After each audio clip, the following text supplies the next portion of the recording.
Resolution vector, इसमें हम क्या पढ़ते हैं, जो आपका एक सिंगल वेक्टर हो उसको आप स्प्लिट कर रहे हैं उसके अलग दूसरे कंपोनेंट्स में, ठीक है। मतलब एक वेक्टर को आप दो वेक्टर के अंदर स्प्लिट कर रहे हैं। इसके लिए हम क्या करना होता है, हमें मान लीजिए हमें एक वेक्टर दिया हुआ है ए वेक्टर, ठीक है, ये एक वेक्टर है ए, ठीक है। अब इसको हमें स्प्लिट करना है दो वेक्टर्स के अंदर, ठीक है, इसके कंपोनेंट वेक्टर्स के अंदर। सो इस एक वेक्टर को आप स्प्लिट कैसे करेंगे, सबसे पहले जो इसका हेड होगा वहाँ से आप एक पैरेलल लाइन लेंगे, ठीक है, किसके, वाई के, एक पैरेलल लाइन आप ड्रॉ करेंगे किसके, एक्स एक्सिस के, ठीक है, या आप कह सकते हैं दो परपेंडिकुलर लाइन आप ड्रॉ करेंगे। सो आपने पैरेललोग्राम लॉ ऑफ वेक्टर में पढ़ा होगा, जो आपका वेक्टर ए है इसको आप कैसे लिख सकते हैं, O R plus O P, आप इस वेक्टर और इस वेक्टर का सम आप इसको लिख सकते हैं, ये आपने पढ़ा है यूजिंग पैरेललोग्राम लॉ, हम इसको ऐसे लिख सकते हैं, ठीक है। अब हमें ये देखना है कि ये ओ आर क्या होगा और ओ पी क्या होगा, ये दो इसके जो कंपोनेंट बनेंगे, इस एक वेक्टर के दो कंपोनेंट बनेंगे, इन कंपोनेंट का क्या नाम होगा, इनकी वैल्यू क्या होगी, कैसे हम इसको फाइंड आउट करेंगे, ठीक है। सो ये जो आपका है ओ आर, इसको आप लिखेंगे ए कॉस थीटा और ओ पी को लिखेंगे आप ए साइन थीटा। अब ये कैसे लिख रहे हैं, आप क्यों लिख रहे हैं, सबसे पहले तो समझिए, ये जो एक्स एक्सिस है इसको आप यूनिट वेक्टर लिखते हैं आई, और जो आपका वाई एक्सिस है इसको आप यूनिट वेक्टर देते हैं जे। यूनिट वेक्टर किस लिए होता है, सिर्फ आपको डायरेक्शन बताने के लिए, ठीक है।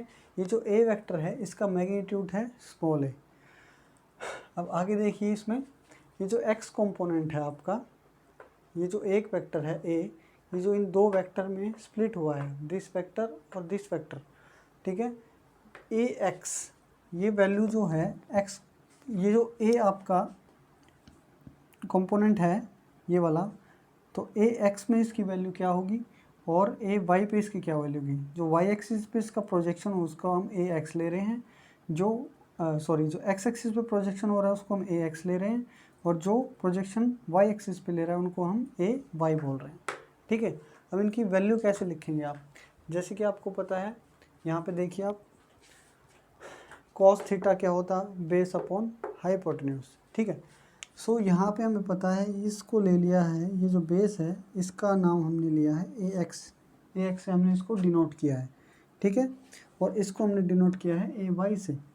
सो ये आपका बेस है, तो बेस की जगह आप क्या लिखेंगे, ए एक्स, यहाँ पे ए एक्स लिख दिया, हाइपोटेन्यूज, हाइपोटेन्यूज है आपका ए, इसका इस वेक्टर का मैग्नीट्यूड है ए, सो आप यहाँ पे लिखेंगे ए। सो ए एक्स कितना हो जाएगा, इसको इस तरफ ले जाएंगे तो ये क्या आ जाएगा आपका, ए एक्स की वैल्यू क्या आ जाएगी, ए कॉस थीटा। ऐसे ही ए वाई है आपका ए साइन थीटा, ए साइन थीटा किस लिए लिखा है इसको, क्योंकि साइन थीटा की वैल्यू क्या होती है, परपेंडिकुलर अपॉन हाइपोटेन्यूज, ठीक है। यहाँ पे परपेंडिकुलर क्या है, परपेंडिकुलर ये वाली साइड है आपकी, ये वाली साइड, इस वाली साइड को आपने क्या लिखा है, ए वाई, ठीक है। सो यहाँ परपेंडिकुलर की जगह आप लिखेंगे ए वाई, हाइपोटेन्यूज, हाइपोटेन्यूज कितना आपका, हाइपोटेन्यूज है इस वेक्टर का मैग्नीट्यूड, और वो क्या है आपका ए, ठीक है। सो ऐसे ही ए वाई अगर आपको फाइंड आउट करना है यहाँ से, तो ए को आप इधर ले जाएंगे, सो ये आ जाएगा आपका ए वाई। सो ए एक्स और ए वाई ये दो आपके कंपोनेंट्स आ गए हैं, ठीक है। इस सिंगल वेक्टर के दो कंपोनेंट में अगर आप तोड़ते हो दो परपेंडिकुलर कंपोनेंट्स में, तो उनकी वैल्यू आ जाती है ए कॉस थीटा और ए साइन थीटा, ठीक है। अब ये जो एंगल थीटा है, theta is the angle that vector makes with positive x axis, ये थीटा एंगल होगा, इसको आप हमेशा पॉजिटिव एक्स एक्सिस से मेज़र करेंगे एंटी क्लॉकवाइज डायरेक्शन में, ठीक है। एंटी क्लॉकवाइज डायरेक्शन में क्यों हम मेज़र करेंगे, क्योंकि एंटी क्लॉकवाइज ही हमारी पॉजिटिव डायरेक्शन होती है, इसको याद रखेंगे। थीटा को हमेशा मेज़र करेंगे एक्स एक्सिस पे से, पॉजिटिव एक्स एक्सिस पे से, क्यों, पॉजिटिव एक्स एक्सिस से जब हम एंटी क्लॉकवाइज जाएंगे तो वही आपकी डायरेक्शन होती है पॉजिटिव डायरेक्शन, ठीक है। एंटी क्लॉकवाइज जब हम मेज़र करते हैं तो आपकी पॉजिटिव डायरेक्शन होती है। सो अब हम यहाँ से देखते हैं, इस पे बेस्ड प्रॉब्लम आ जाती हैं, या फिर हमने ये जो इसको कंपोनेंट में इसको तोड़ा है ये हमारे कैसे यूज़ में आता है। देखिए, मान लीजिए आपको क्वेश्चन जो दिए मिलेंगे वो कैसे दिए मिलेंगे, मान लीजिए आपको ऐसे तीन कंपोनेंट दे देगा कोई, ए vector, B vector, C vector, ठीक है, ये आपका है सी वेक्टर। सो इन तीनों वेक्टर्स को बदले आपको ये कहे कि इनका रिजल्टेंट वेक्टर क्या होगा, तो आप कैसे फाइंड आउट करेंगे? इस क्वेश्चन को समझने के लिए, इस क्वेश्चन को सोल्व करने के लिए हमने इस थ्योरी को पढ़ा है, ठीक है। सो इसको रिजॉल्व कैसे करेंगे, इससे पहले आइए कुछ समझते हैं। जैसे कि आपका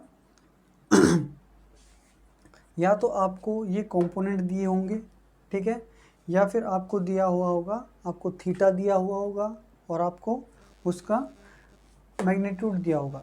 अगर आपको एक कंपोनेंट्स दिए गए हैं, मान लीजिए ए एक्स ए वाई, अगर आपको एक कंपोनेंट दिए हैं तो आप इससे एक रिजल्टेंट कंपोनेंट आप इसके फाइंड आउट कर सकते हैं। देखिए इस क्वेश्चन को समझिए, आप इस क्वेश्चन को समझेंगे तो आपको क्लियर हो जाएगा। मान लीजिए 3 वेक्टर दिए हैं आपको, ए वेक्टर, बी वेक्टर और सी वेक्टर, ठीक है। तो अब आप यहाँ से आर एक्स फाइंड आउट कर सकते हैं। कैसे फाइंड आउट कर सकते हैं? तीनों कंपोनेंट्स के जो एक्स की जो वैल्यू है उन सबको आप सिंपली ऐड कर लेंगे। सो यहाँ पे आई कंपोनेंट आपको पता है एक्स एक्सिस के लिए होता है, एक्स के लिए, और जे होता है वाई के लिए। तो जितने भी आई कंपोनेंट हैं ये सभी हैं एक्स, ठीक है। सो 2 + 1 3 0 3। सो एक्स एक्सिस आर एक्स आ जाएगा आपका 3। जो रिजल्टेंट वेक्टर का एक्स कंपोनेंट है उसके लिए आपकी वैल्यू आ जाएगी 3। ऐसे ही y के लिए 1 - 1 0 3। सो आर वाई आ जाएगा आपका 3। सो यहाँ पे आर एक्स और आर वाई ये दो कंपोनेंट आ गए हैं आपके। अब इन कंपोनेंट से आप क्या करेंगे, रिजल्टेंट कैसे निकालेंगे?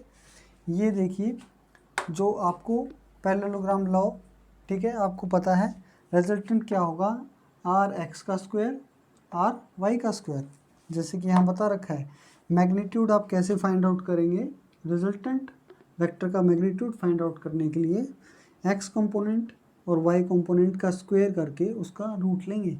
सो यहाँ पे हमें आर जो रिजल्टेंट है इसका मैग्नीट्यूड फाइंड आउट करने के लिए हमें क्या लिखना है? यहाँ पे जो आर एक्स की वैल्यू आई हमारी, एक्स कंपोनेंट के रिजल्टेंट का जो वैल्यू आया है उसका स्क्वायर, वाई कंपोनेंट का रिजल्टेंट का जो स्क्वायर आया है, सॉरी वैल्यू आई है उसका स्क्वायर।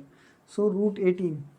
सो इन तीनों का ए vector, B vector, C vector, इन तीनों का जो रिजल्टेंट वेक्टर होगा, ठीक है, उसका मैग्नीट्यूड होगा 18, ठीक है। अब देखिए वेक्टर आपको पता है, वेक्टर के अंदर क्या होता है? वेक्टर के अंदर मैग्नीट्यूड भी होता है और उसकी डायरेक्शन भी होती है। सो अभी हमें इसका एंगल भी पता लगाना होगा कि वो जो आपका रिजल्टेंट वेक्टर आएगा उसका एंगल कितना होगा, ठीक है। और एंगल हमें कहाँ से मेज़र करना है? हमेशा पॉजिटिव एक्स एक्सिस पे से हम उसको मेज़र करेंगे। सो tan थीटा आपका निकलेगा RY/RX।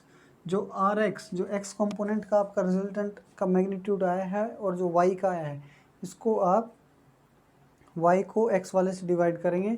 सो tan थीटा आएगा आपका 1, और आपको पता है tan थीटा का वैल्यू 1 कब होता है? जब थीटा 45 होता है। मतलब ए वेक्टर, बी वेक्टर और सी वेक्टर, इन तीनों वेक्टर का जो रिजल्टेंट वेक्टर होगा वो कहाँ होगा? वो देखिए, अगर इसमें अगर हम ड्रॉ करके देखते हैं तो 45 डिग्री का तो एंगल बनेगा, यानी इसके बीचों बीच आएगा, ठीक है। और उसका जो वैल्यू होगा, जो उसकी मैग्नीट्यूड होगी, वो होगी √18, ठीक है।